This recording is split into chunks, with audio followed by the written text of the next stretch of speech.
देखिए, एक खास मुद्दे पर आज इस वीडियो में चर्चा होगी। अ, डोनाल्ड ट्रंप जो हैं वो लगातार ईरान के खिलाफ इकोनॉमिक ब्लॉकेट पर अड़े हुए हैं और उनकी कोशिश है कि ईरान की अर्थव्यवस्था को नुकसान पहुंचाया जाए, ईरान के पूरे व्यापार को रोक दिया जाए। जो एमओयू था अमेरिका और ईरान का, वो अब भंग हो चुका है, खत्म हो चुका है, रद्द हो चुका है। और ऐसे में अब सबकी नज़र है इस बात पर, क्या इकोनॉमिक ब्लॉकेड को तोड़ने के लिए ईरान बड़ा हमला कर सकता है अमेरिकी जहाज़ों पर। ये एक संभावना है जो लगातार सामने आ रही है और ऐसे संकेत ईरान की तरफ से भी दिए गए हैं कि अब अमेरिका के जहाज़ों पर बड़ा हमला हो सकता है ईरान की तरफ से। अगर ये इकोनॉमिक ब्लॉकेड जारी रहा तो इसे तोड़ने के लिए ईरान प्रीएम्प्टिव स्ट्राइक कर सकता है। देखिए, इस बीच जिस खबर की मैं चर्चा करना चाह रहा हूं, अगर आप पिछले चंद दिनों में देखें तो ईरान की तरफ से कई बार ये बयान आए हैं जिसमें ईरान ने डोनाल्ड ट्रंप की भाषा को लेकर सख्त आपत्ति जताई। डोनाल्ड ट्रंप के अक्सर उनके सोशल मीडिया प्लेटफॉर्म जो है सोशल ट्रूथ, उस पर वो अपने बयान देते हैं और कई बार ईरान के लिए उन्होंने अलग अलग तरह के बयान दिए। कभी उन्होंने कहा कि ईरान की सभ्यता को मैं ख़त्म कर दूंगा, कभी उन्होंने कहा कि जो है एक शॉट में मैं ईरान की लीडरशिप को ख़त्म कर सकता हूं, कभी वो कहते हैं कि स्ट्रेट ऑफ हॉर्मूज जो है वो अमेरिका की टेरिटरी है। इस तरह के तमाम बयान आए जिनके चलते ईरान की तरफ से खासा एग्रेशन और गुस्सा देखने को मिला। इसीलिए ईरान की तरफ से ये कहा गया कि अमेरिका के साथ किसी भी तरह की बातचीत में अगर कोई सबसे बड़ी अड़चन है, बाधा है, तो वो है खुद डोनाल्ड ट्रंप और उनके बयान, जो एक ही स्टेटमेंट देते हैं। एक मिनट पहले कहते हैं कि ईरान के साथ अच्छी बातचीत चल रही है और एक मिनट बाद उसके बाद ये कहते हैं कि मैं ईरान को तबाह कर दूंगा। उनके सोशल मीडिया ट्रूथ पर जो पोस्ट होते हैं उसमें एक पोस्ट के अंदर दोनों बातें होती है। एक तरफ ये दावा होता है कि ईरान से बातचीत चल रही है, अच्छी चल रही है और समझौता होने वाला है, और दो लाइन नीचे जो है वो ये भी कह देते हैं कि अगर समझौता नहीं हुआ तो मैं ईरान को तबाह कर दूंगा। अब सवाल ये है कि आखिर डोनाल्ड ट्रंप के ये जो सोशल मीडिया ट्रूथ पर उनके जो बयान आते हैं, इनको लेकर ईरान की तरफ से प्रतिक्रिया, और क्या वाकई ऐसा है कि डोनाल्ड ट्रंप के ये जो बयान होते हैं ये किसी भी तरह के समझौते के बीच में सबसे बड़ी बाधा है। देखिए, इस समय सोशल मीडिया पर सबसे ज़्यादा चर्चा अगर किसी की हो रही है तो वो है अमेरिकी राष्ट्रपति डोनाल्ड ट्रंप की सबसे खास सहयोगी नताली हार्प की, जो इन दिनों काफ़ी चर्चा में है। अब ये नताली हार्प कौन है? देखिए, कैरोलिना लेविट जो है व्हाइट हाउस सेक्रेटरी, वो रिटायर हो रही है। 31 तारीख उनकी लास्ट डेट है, वो जाने वाली है। अब इस बीच जो है सबसे ज़्यादा चर्चा हो गई है नताली हार्प की। 35 साल की नताली का व्हाइट हाउस में दबदबा लगातार बढ़ता जा रहा है। वो हर वक्त ट्रंप के साथ साये की तरह रहती हैं, इसलिए लोग उन्हें ह्यूमन प्रिंटर भी कहते हैं। ट्रंप के पर्सनल स्पेस में लव लेटर छोड़ने से लेकर गाड़ियों के काफिले की डिग्गी में कूदने तक उनके कई किस्से मशहूर हैं। मैं इनका भी जिक्र करूंगा। कहा जा रहा है कि नताली की 24 घंटे की मौजूदगी जो है, जो ट्रंप के करीब होती है, इसकी वजह से अमेरिका में अब सोशल मीडिया में इसकी चर्चा होने लगी और सवाल भी उठने लगे। यानी जो ये नताली हार्प है, ये हमेशा ट्रंप के आसपास देखी जा सकती है। 35 साल की नताली हार्प कैलिफोर्निया के रहने वाली हैं और इस समय व्हाइट हाउस में अमेरिकी राष्ट्रपति डोनाल्ड ट्रंप की स्पेशल और एग्जीक्यूटिव असिस्टेंट के पद पर तैनात है।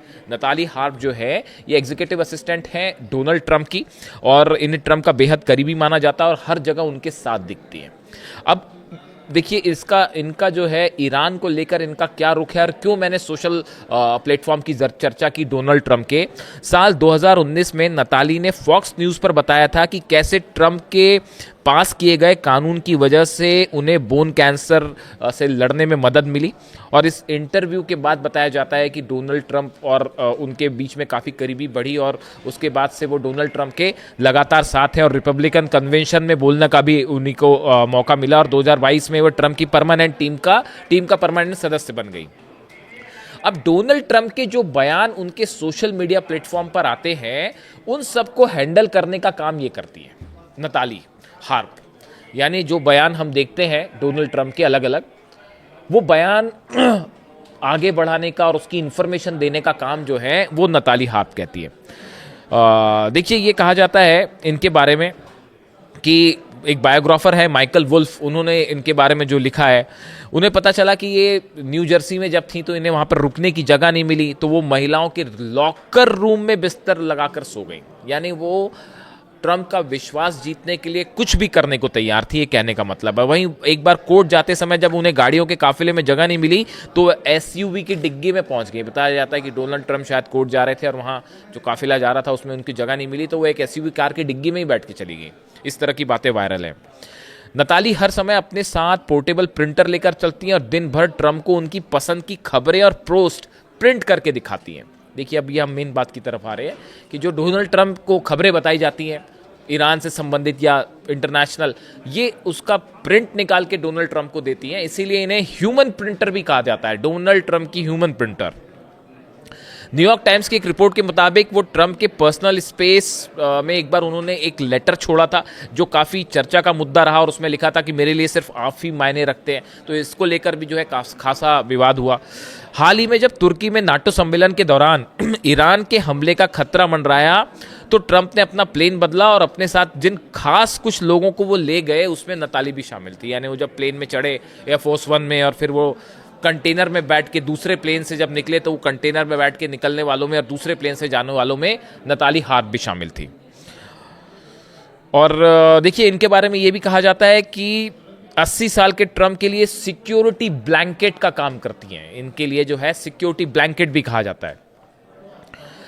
रिपोर्ट्स के मुताबिक नताली की 24 घंटे मौजूदगी की वजह से मेलेनिया जो है पत्नी डोनाल्ड ट्रंप की, वो चुनाव प्रचार से और व्हाइट हाउस के कार्यक्रमों से धीरे धीरे दूर हो गई। इस तरह की भी चर्चाएं सोशल मीडिया में। साल 2025 में राष्ट्रपति की शपथ के बाद से मेलेनिया बेहद कम बार सार्वजनिक रूप से दिखी हैं और 2026 में तो वे नाम मात्र ही नजर आई हैं। इस तरह की खबरें लगातार चर्चा में है। अब देखिए, डोनाल्ड ट्रंप के जो बयान आते हैं उसको लेकर पूरी दुनिया हैरान रहती है कि डोनाल्ड ट्रंप कब क्या कहेंगे अपने सोशल मीडिया प्लेटफॉर्म पर, कब वो किसी पे जंग करने का ऐलान कर देंगे, कभी समझौते का ऐलान कर देंगे। और ईरान को लेकर जो उनके बयान आते हैं जो बेहद आपत्तिजनक होते हैं, ईरान की तरफ से बड़ी आपत्ति जताई जाती है उसको लेकर, उसमें नताली हार्प की अहम भूमिका होती है। देखिए, जब अली खामेनी साहब का असैसिनेशन हुआ था उसके बाद जब उनका फ्यूनरल प्रोसेस हुआ उसमें करोड़ों लोग शामिल हुए और हर शख्स की आंख में आंसू था। उस समय डोनाल्ड ट्रंप का देखिए बयान आया, उन्होंने कहा मैं ये देखकर हैरान हूं कि लोग रो रहे हैं। मुझे लगा था कि लोग खामेनी से नफरत करते थे, हालांकि ये बहुत मुमकिन है कि ये आंसू नकली हैं। यानी जो लोग अली खामेनी साहब के लिए दुखी थे उनके आंसुओं को डोनाल्ड ट्रंप नकली कह रहे थे। अब सवाल ये है कि डोनाल्ड ट्रंप इस तरह के बयान जो देते हैं, ये बयान किसकी सलाह पर देते हैं? क्या इसमें नताली हार्प की कोई भूमिका होती है या ये बयान, और आखिर ये जो बयान दिए जाते हैं इसकी वजह से ईरान का खासा गुस्सा हमेशा देखने को मिलता है। ऐसे ही देखिए, उन्होंने बयान दिया कि मैं एक शॉट में ईरान की लीडरशिप को ख़त्म कर दूंगा। जब ये हुआ कि फ्यूनरल में जो है अली खामेनी साहब के फ्यूनरल में जो है वो कई बड़े नेता शामिल हो सकते हैं, ईरान की लीडरशिप भी शामिल हो सकती है, मुस्तफा खामेनी साहब को लेकर इस तरह के बयान थे। तो उन्होंने कहा कि मैं एक शॉट में जो है सबको ख़त्म कर दूंगा। इसको लेकर ईरान की तरफ से सख्त आपत्ति आई थी, प्रतिक्रिया आई थी। देखिए, मैं वो पढ़ के बताऊं आपको। आर्मेनिया में ईरानी दूतावास ने एक्स पर पोस्ट में कहा था, आप मतलब वो ट्रंप के लिए कह रहे हैं, ट्रंप इन बातों को नहीं समझते क्योंकि ना तो उनके पास सभ्यता है, ना इतिहास और ना ही सम्मान। ये बात ईरान की तरफ से कही गई थी डोनाल्ड ट्रंप के लिए, आपके पास ना तो इतिहास है, ना ही सम्मान है और ना ही सभ्यता है। ये ईरान का गुस्सा देखने को मिला। उसके बाद भी आप देखिए, ईरान की तरफ से ये बयान आए कि डोनाल्ड ट्रंप की जो बयानबाजी होती है ये हमेशा किसी भी तरह के बातचीत के बीच में सबसे बड़ी बाधा है। ईरान के जितने तमाम लीडर्स हैं, चाहे आप कलीबाफ साहब की बात कर लें, चाहे विदेश मंत्री अब्बास अराक्ची साहब की बात करें, सबके ये बयान आए लगातार कि डोनाल्ड ट्रंप की बातों पर विश्वास नहीं किया जा सकता। और यही बात अली खामेनी साहब हमेशा से कहते रहे। और ये एक बड़ी वजह है कि अली खामेनी साहब ने कभी डोनाल्ड ट्रंप पे या अमेरिकन एडमिनिस्ट्रेशन पर विश्वास नहीं किया। उनका कहना था कि ये सुबह कुछ कहते हैं, शाम को कुछ कहते हैं और रात को कुछ कहते हैं। यानी डोनाल्ड ट्रंप, मैं एक एनालिसिस पढ़ रहा था, उसमें डोनाल्ड ट्रंप को लेकर एक ऐसी इमेज बनी है, एक ऐसे नेता के रूप में जो कब क्या करेंगे कोई कुछ नहीं कहा जा सकता, और उन कहते जो हैं उसका ठीक अपोजिट करते हैं। यानी जो एक डिप्लोमेसी या आप कहें कि बायलैटरल टॉक्स में जो एक विश्वास वाली बात होती है उसको डोनाल्ड ट्रंप ने पूरी तरह से खत्म कर दिया है। तमाम एक्सपर्ट्स का ये कहना है।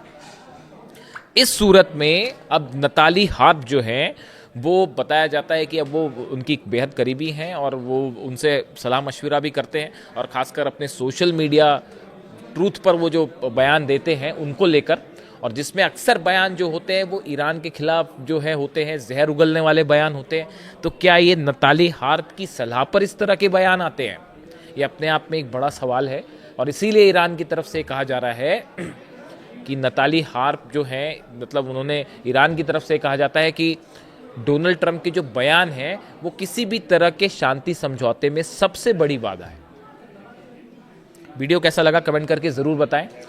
ईरान से जुड़े सारे अपडेट, जो भी अपडेट्स हैं, हम आप तक पहुंचाएंगे। Thank you so much.